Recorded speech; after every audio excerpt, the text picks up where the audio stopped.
Well, Century Spice Road is a game that I've enjoyed a few times, maybe a lot of times back last year when I played it the most. Now, if I were to buy this game again, I would actually buy Century Golem Edition. Exact same game, but different theme, different components. I think the theme is better. I think the components are very similar, but in a small way, a little better. Overall, though, gameplay, super great, solid, simple game. Engine building, it's got this concept of hand building instead of what the typical deck building. It's like what I compare it to most is Dominion. And when I would bring this out in comparison to Dominion, because it's kind of a similar feel, I would bring this out if I have 5 players. If I have 2 to 4, I would bring out Dominion. I prefer that game over this one in terms of the strategy and the decision making. But Century has a solid 2 to 5 player game feel. I don't have any of the expansions that you can combine with Century to make into a bigger, different game. Maybe it would be worth it at that point. I don't know. I'd love to hear what you think of it. It's never enticed me enough to buy Eastern Wonders. I forget the specific name. But what it does really well. And I'll show you what it does.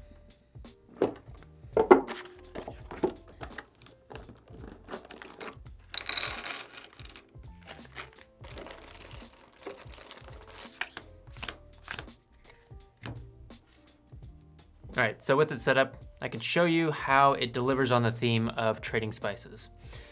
And to point out again why I think Golem Edition is the preferred copy for myself, the art and the actual mechanics don't really line up here. So like the colors of what you're trading these spices for these spices aren't represented fully in the pictures, but in Golem Edition, every single image that goes along with the points or with the trading, they match up perfectly. And I love that really tight matchup of mechanics and theme.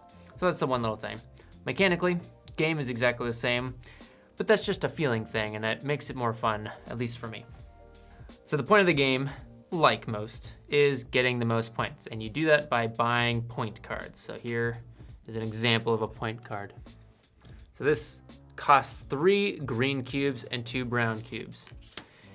And each player in the starting lineup starts with either 2, 3, or more cubes of yellow. Yellow is the least important, then there's red, then there's green, then there's brown. And what you're doing throughout the game is trading and exchanging each of these colors for different colors of different amounts, which ties into the theme of trading spices in the Middle East.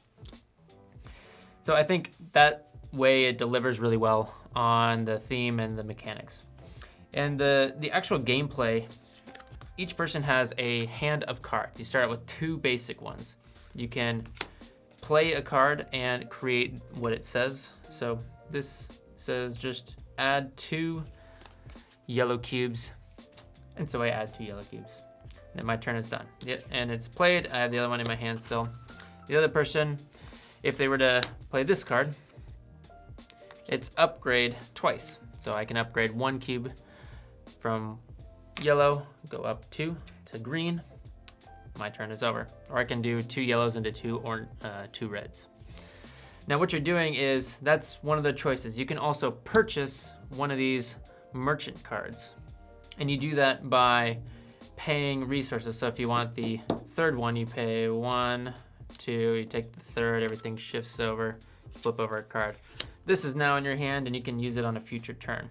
And what this allows is, it's showing an exchange. If you have 2 green cubes on your little player storage area, you can exchange that for 3 reds and 2 yellows. And let's say you have 4 green cubes. You can do it into 6 reds and 4 yellows. So there's this multiple exchange thing that I didn't quite get the first few times how important that was, but if you can generate a lot really quickly, that's a big advantage for you for getting points faster, because the game overall comes down to the strategy of feeling like you're racing to get the point cards that you're going after before an opponent does. And often like you're going after different ones, but there are times where I see 4 green cubes and I want to get this point card, but my opponent sees the same opportunity and has similar cards to generate green cubes. And so that's where the race begins. And you're trying to both as quickly and as efficiently as possible, get to 4 green cubes before the other person so you can claim the card, get the victory points, and continue the game.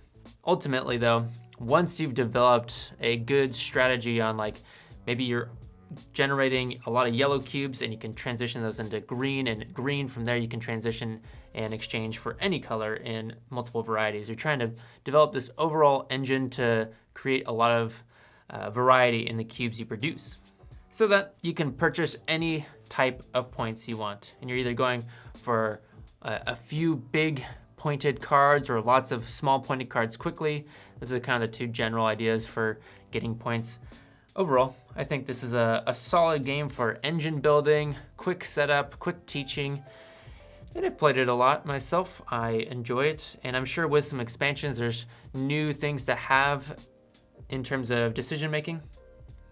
Overall though, I think Century is a classic at this point in time, and will continue to be so going into the future.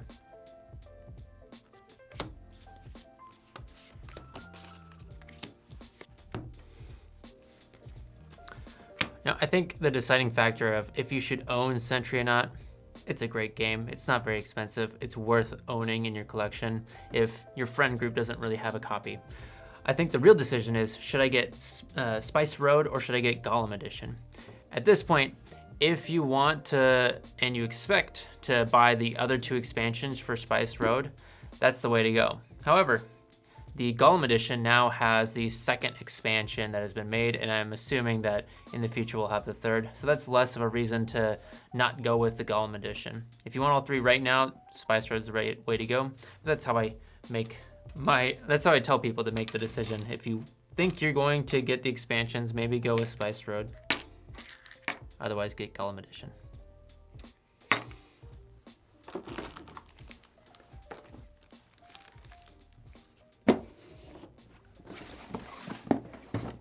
So that's Century Spice Road.